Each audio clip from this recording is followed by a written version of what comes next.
Hey everyone, this is Benson, Performance Capability. Hope you're doing well. So what I want to do today is talk to you about something that I think is going to change the way you look at learning and development. You've been told your whole life, push harder, go bigger, leave your comfort zone. But what if I told you that this advice is literally rewiring your brain for failure?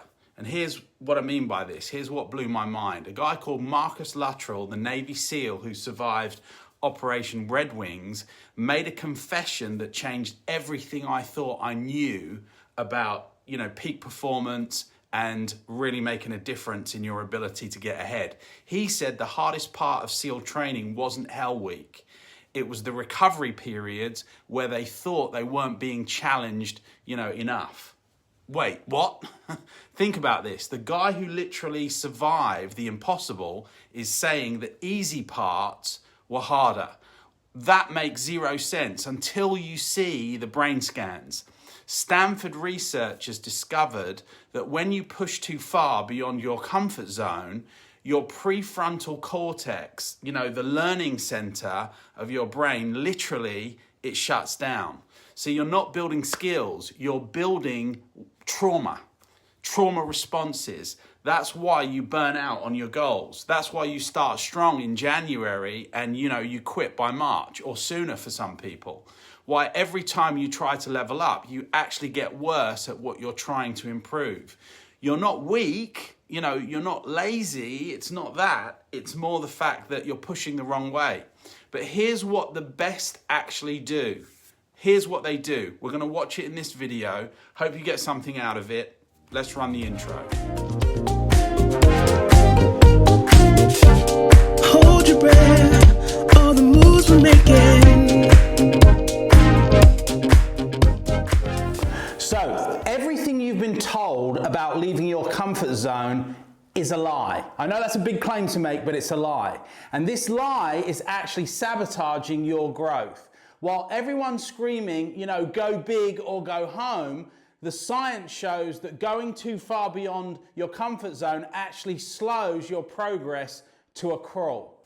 You've been conditioned to believe that bigger challenges equal faster growth. So you throw yourself into, the deep end, hoping struggle equals progress. But what happens? You burn out, you lose confidence, you actually get worse at the thing that you're trying to improve. See, the most damaging part is this. You blame yourself for not being tough enough, and then you go back at it even harder. So today, I'm going to expose the most destructive myth in personal development and show you the exact distance beyond comfort that maximizes growth without triggering your brain's defense system. See, Luttrell, a lone survivor of Operation Red Wings, made a confession that stunned the military community.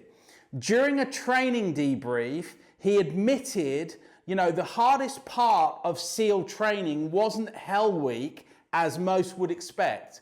It was the recovery periods where we thought we weren't being challenged enough. See, here's what Luttrell discovered. When SEAL candidates were pushed to their absolute limits day after day, their performance actually declined. Their bodies couldn't recover in time, their minds, couldn't integrate new skills, and their judgment quite often, more often than not, became impaired. But during the easier phases, when challenges were calibrated at, say, 70 to 80% of their maximum capacity, candidates showed dramatic improvement. They retained more tactical knowledge, made better decisions under pressure, and developed the mental resilience that defines, elite warriors. He said, we thought we needed to be destroyed to be rebuilt. What we actually needed was to be challenged systematically, with enough recovery to integrate what we'd learnt the first time around. See, this revelation changed how Navy SEALs approach their training today. They discovered that sustainable excellence comes from the optimal challenge, not the maximum challenge. See, Itzhak Perlman, one of history's greatest violinists, shared something that revolutionized how I think about skills development.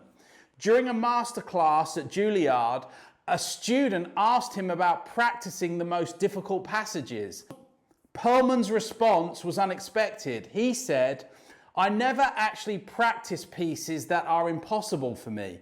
I practice pieces that are almost possible, pieces where I can play, maybe 85% of all the notes correctly, on the first attempt. But the remaining 15% requires me to discover something new about my abilities and my techniques." He continued that when students try to play pieces far beyond their ability, they develop bad habits trying to compensate for skills that they don't yet have. They build tension into their playing that takes years to unlearn.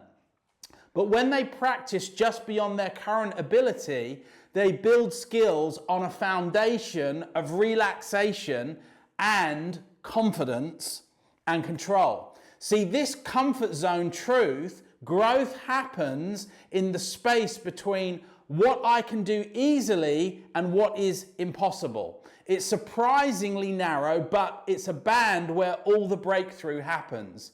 See, Edmund Hillary, the first person to summit Mount Everest and make it back down alive, had a training philosophy that shocked the mountaineering community at that time. He didn't train by attempting the most dangerous climbs. Instead, he systematically climbed routes that were exactly one grade of difficulty above what he could already complete confidently.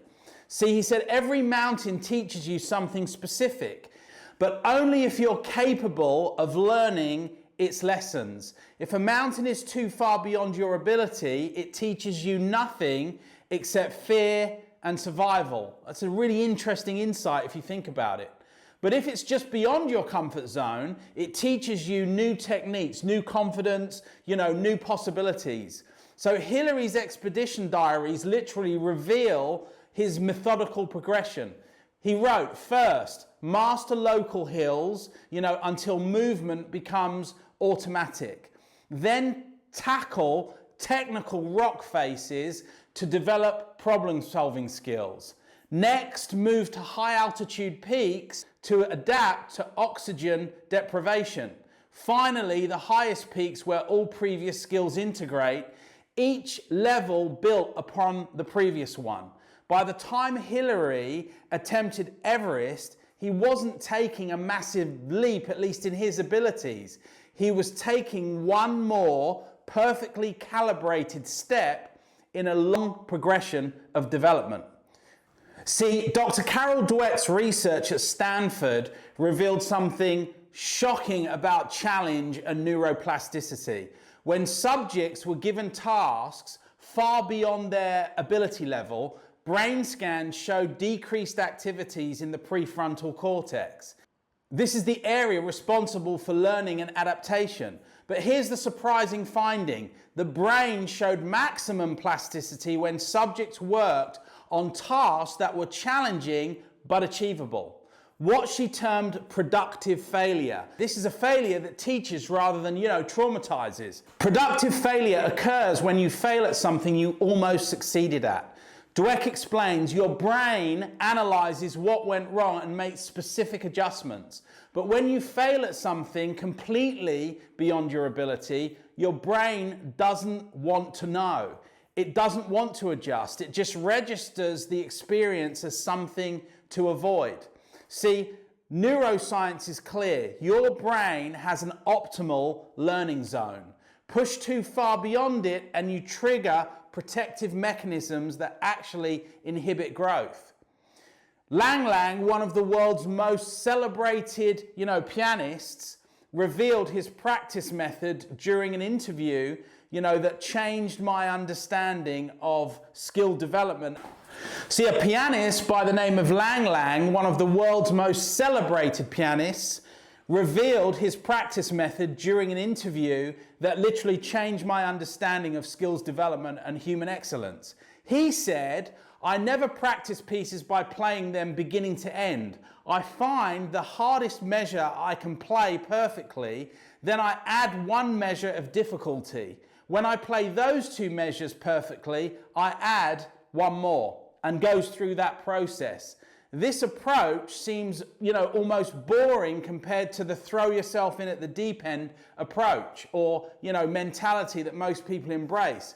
But Lang understood something profound. Confidence is built one successful repetition at a time, not through surviving failure.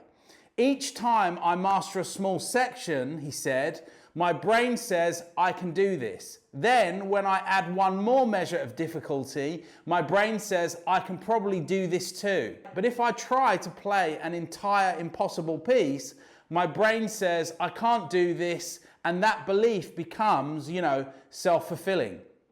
See, this is the comfort zone truth. Real confidence comes from systematic success, not from surviving difficult situations. Dr. Atul Gawande, Harvard surgeon and author, studied how the world's best surgeons develop their skills and findings, and he contradicted everything most people believe about professional growth. See, the surgeons with the best outcomes weren't the ones who took the most complex cases early in their careers. He said they were the ones, who mastered simpler procedures so thoroughly that they could handle unexpected complications with confidence because they'd done them so many times before. See, these elite surgeons follow what he called progressive mastery protocol. And this is what it looks like. Level 1, basic procedures with 99% success rate, perfect fundamental movements until they're unconscious. Level 2, add one variable of complexity, introduce complications while maintaining perfect fundamentals. Level 3, change successful procedures and combine multiple mastered techniques into more complex operations. Level 4, handle unprecedented situations, use the foundations of absolute mastery to adapt to novel challenges. By the time they attempted the most complex surgery, they were not pushing beyond their comfort zone. They were literally, extending a foundation of unshakable confidence, competence, and experience. So let me give you, this is the precise formula that I use with business people, sports people, to help them find the optimal stretch zone. The 15% rule: never increase difficulty more than 50% of current reliable performance levels. If you can reliably perform at 100, your optimal challenge level is 115, not 200. This 15% increase is large enough to stimulate growth, but small enough to maintain the confidence and natural state that enable learning. The success rate, aim for 85% success rate in that stress zone. You should attempt to succeed at about 85% of attempts in your optimal challenge zone. This literally means that you're being stretched without being overwhelmed. If your success rate drops below 75%, the challenge is too difficult, and we'll start building negative associations with that situation. So you're going to have to recognize that and adjust. And then the recovery principle: for every stretch session, include one consolidation session at 100% success rate. This allows your nervous system to integrate new skills and rebuild confidence. See, elite performers never stay in stretch mode constantly. They cycle between stretch and consolidation, between stretch and ultimate confidence. The comfort zone isn't your enemy. Going too far beyond it is. Master the art of the optimal stretch, and you'll discover that real growth happens not through surviving through extreme difficulty and complexity, but through dancing skillfully at the edge of possibility and at the edge of your own skills. So here's the formula I use with elite performers elite business people, elite sports people, to find the exact stretch zone, the 15% rule, increase difficulty by no more than 15% beyond their current available abilities. If you're at 100, your target is not 200, it's 115. Big enough to stretch, small enough to stay in control. The success rate target, what you need to do is aim for 85% success. That balance keeps you learning without being overwhelmed. Below 75% success, the challenge is too steep. For every stretch session, include one consolidation session at 100% success. This teaches your brain, and it integrates the brain, integrates skills and restores confidence. Your comfort zone isn't the enemy. Leaping far beyond it often is. Master the art of the optimal stretch and you'll discover that real growth doesn't come from, surviving extremes. It comes from dancing right at the edge of your own possibilities. I hope you got some value out of this. This is Benson for Performance Capability. Look at this video if you're interested in taking this to the next level. It's really interesting and I think you're going to get some value from it. And before I see you next time, be sure to follow the 7 stars. I'll see you soon.